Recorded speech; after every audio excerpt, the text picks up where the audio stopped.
عدالتی نظام میں کئی عہدوں پر کام کیا۔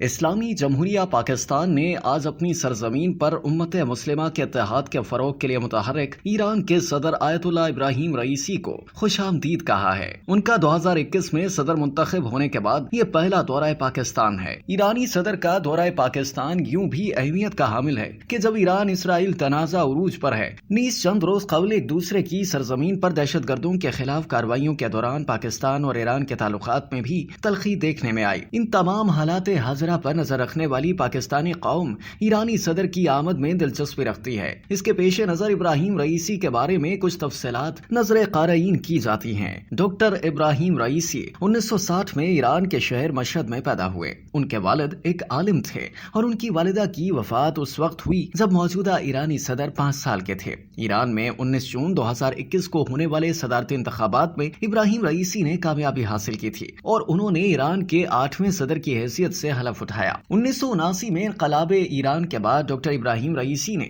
ایران کے عدالتی نظام میں کئی عہدوں پر کام کیا ہے۔ 1980 میں جب ان کی عمر 20 سال تھی تو وہ کرج کے پروسیکیوٹر جنرل بنے تھے۔ بعد ازاں وہ ہمدان کے پروسیکیوٹر بھی مقرر ہوئے اور دونوں عہدوں پر ایک ساتھ خدمات انجام دی۔ ڈاکٹر ابراہیم رئیسی 1985 میں تہران کے ڈپٹی پروسیکیوٹر کے طور پر تعینات ہوئے اور ایران کے دارالحکومت چلے گئے۔ 1988 میں ڈپٹی پروسیکیوٹر کے عہدے پر رہتے ہوئے ڈاکٹر ابراہیم رئیسی نے ان 4 ججوں میں سے ایک کی حیثیت سے خدمات انجام دی جو ان خفیہ ٹربیونلز کا حصہ تھے جو کہ ڈیتھ کمیٹی کے نام سے مشہور تھے۔ آیت اللہ خمینی کے نئے سپریم لیڈر منتخب ہونے کے بعد ڈاکٹر ابراہیم رئیسی کو نئے چیف جسٹس محمد یزنی نے تہران کا پروسیکیوٹر مقرر کیا اور وہ 1989 سے 1994 تک اس عہدے پر فائز رہے، جبکہ 1994 میں انہیں جنرل انسپیکشن آفس کا سربراہ مقرر کیا گیا۔ انہوں نے 2004 سے 2014 تک بطور ڈپٹی چیف جسٹس فرائض انجام دیے، جبکہ 2014 سے 2016 تک ایران کے پروسیکیوٹر جنرل رہے۔ 2017 میں ایران میں ہونے والے انتخابات میں ڈاکٹر ابراہیم رئیسی صدر کے امیدوار بن کر سامنے آئے، تاہم اس الیکشن میں اس وقت کے صدر حسن روحانی نے انہیں بھاری اکثریت سے شکست دے کر دوسری مرتبہ کامیابی حاصل کی تھی۔